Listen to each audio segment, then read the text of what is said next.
This video demonstrates how to add custom schemas to your Nuxt Auto-CRUD project.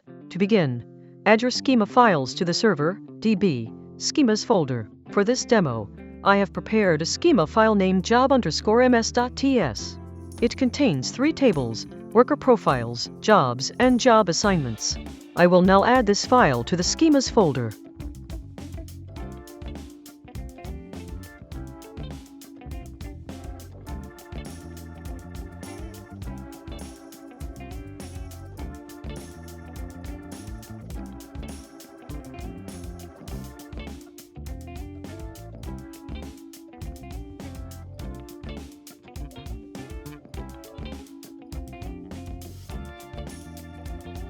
Next, you must export your new schema in the index.ts file located in the same directory.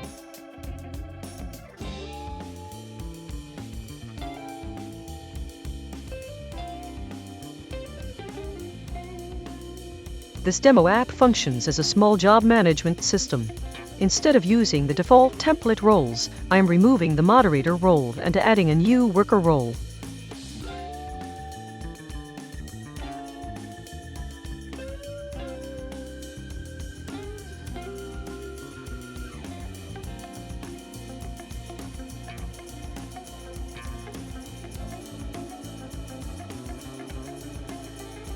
While in development, you may want a clean database and fresh migrations. To do this, delete the .data folder and the server DB migrations folder.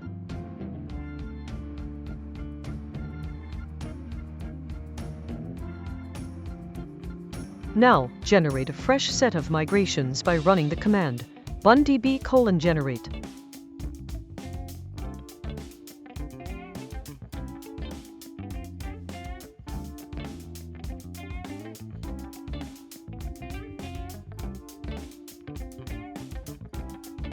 Finally, restart your development server with bun run dev to see the changes in action.